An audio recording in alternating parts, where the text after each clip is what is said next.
अकबर बीरबल की कहानी। धोखेबाज काजी।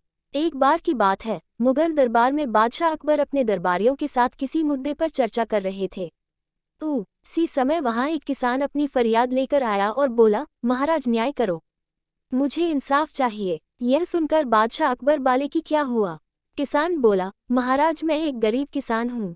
कुछ समय पहले मेरी पत्नी का निधन हो गया और अब मैं अकेला रहता हूँ। मेरा मन किसी भी काम में नहीं लगता है। इसलिए एक दिन मैं काजी साहब के पास गया। उन्होंने मन की शांति के लिए मुझे यहाँ से काफ़ी दूर स्थित एक दरगाह में जाने के लिए कहा। उनकी बात से प्रभावित होकर मैं दरगाह जाने के लिए तैयार हो गया, लेकिन साथ ही मुझे इतने वर्षों तक मेहनत करके कमाए सोने के सिक्कों के चोरी होने की चिंता सताने लगी। जब मैंने यह बात काजी साहब को बताई तो उन्होंने कहा कि वह सोने के सिक्कों की सुरक्षा करेंगे और उसके वापस आने पर लौटा देंगे। इस पर मैंने सभी सिक्के एक थैली में डालकर उन्हें दे दिए। एहतियात के तौर पर काजी साहब ने मुझे थैली पर मुहर लगाने को कहा। बादशाह अकबर बोले, अच्छा तो फिर क्या हुआ? किसान ने कहा, महाराज मैंने मुहर लगाकर थैली उन्हें दे दी और दरगाह के दर्शन करने यात्रा पर चला गया। जब कुछ दिनों बाद वापस आया तो काजी साहब ने थैली वापस दे दी।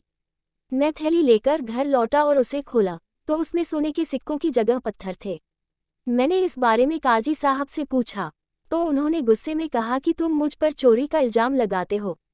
इतना कहकर उन्होंने अपने नौकरों को बुलाया और मुझे मार मार कर वहां से भगा दिया। किसान ने रोते हुए कहा, महाराज मेरे पास जमा पूंजी के नाम पर बस वही सोने के सिक्के थे। मेरे साथ न्याय करें महाराज। किसान की बात सुनकर बादशाह अकबर ने बीरबल को मामला सुलझाने के लिए कहा। बीरबल ने किसान के हाथों से थैली लेकर उसे अंदर से देखा और महाराज से थोड़ा सा समय मांगा। शहंशाह अकबर ने बीरबल को 2 दिन का समय दिया। घर जाकर बीरबल ने एक फटा हुआ कुर्ता अपने नौकर को दिया और कहा, इसे अच्छी से रफू करवा कर लाओ। नौकर कुर्ता लेकर चला गया और कुछ देर बाद उसे रफू करवा कर वापस आ गया। बीरबल कुर्ते देखकर खुश हो गए। कुर्ता इस प्रकार से रफू किया गया था कि मानो फटा ही न हो।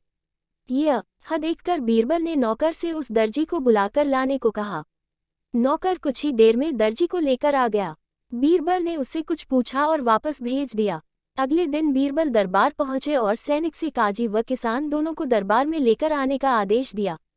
कुछ ही देर में सैनिक काजी व किसान को साथ ले आया। इसके बाद बीरबल ने सैनिक से दर्जी को भी बुलाने के लिए कहा। यह सुनते ही काजी के होश उड़ गए। दर्जी के आते ही बीरबल ने उससे पूछा, क्या काजी ने तुम्हें कुछ सिलने के लिए दिया था? दर्जी ने कहा, कुछ महीने पहले मैंने इनकी सिक्कों वाली थैली को सिया था। इसके बाद जब बीरबल ने जोर देकर काजी से पूछा तो उसने डर के मारे सब कुछ सच सच बता दिया।